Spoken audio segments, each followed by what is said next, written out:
more concepts, ideas, big ideas that help you interpret small ideas.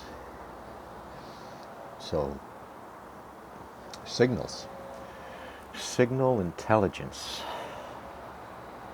signal interrogation, signal intercept, SigInt. SIGINT is one of the acronyms for it.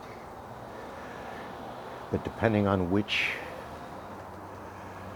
classroom, which meeting you're in, the definition of that simple SigInt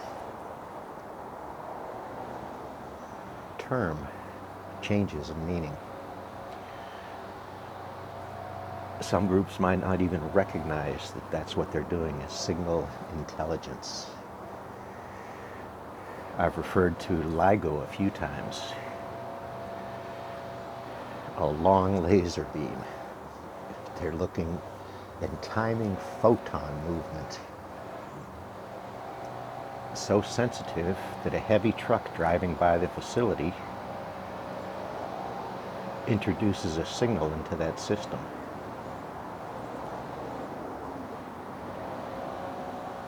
That signal either has to be canceled out, removed, or that whole sample time discarded because there's too much noise on top of gravitational waves from space they're looking for. That is a form of signal intelligence. People sitting in a room with so much knowledge about how a photon travels through space and time. If they might not know how to load a dishwasher.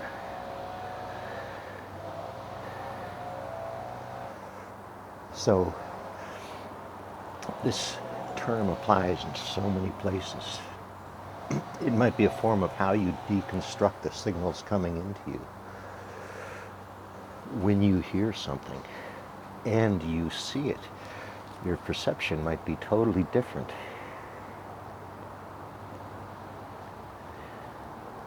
Your visual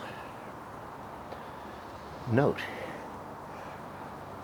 the huge half-kept beard gives you a signal. How do you interpret that? Is this a bum, a vagrant? Is this guy worth challenging?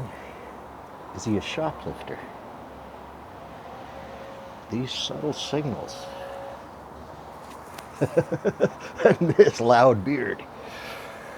But I can change the signal by putting a smile behind the beard, or a frown, or a serious face, which is usually what I carry.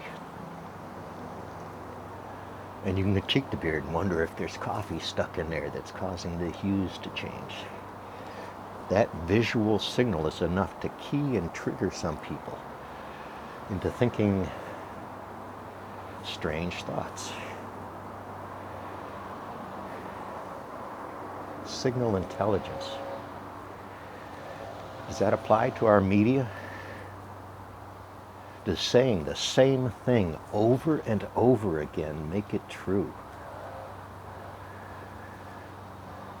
Does speaking about alpha, beta, and gamma measurements and radiation and potential hazards make it true?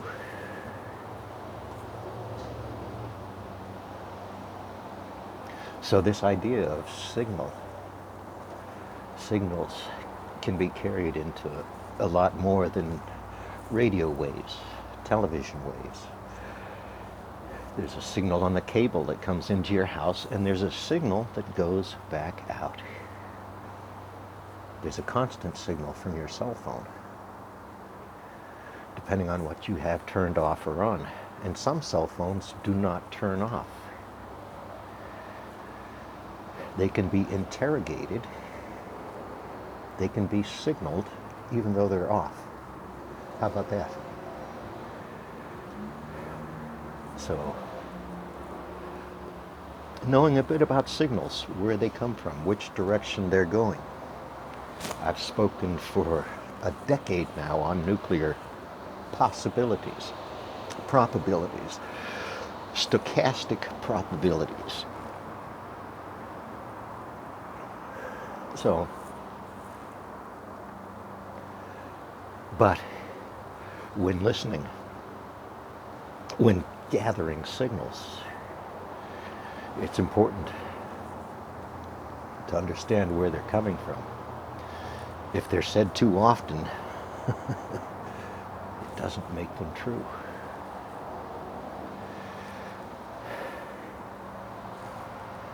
Nuclear is not safe unless it's made safe.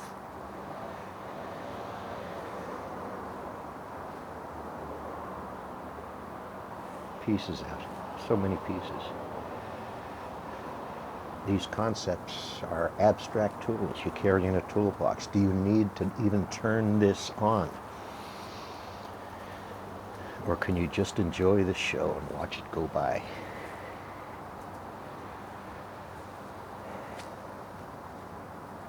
Someone tried to overthrow our democracy. A group of people. What kind of signal is that?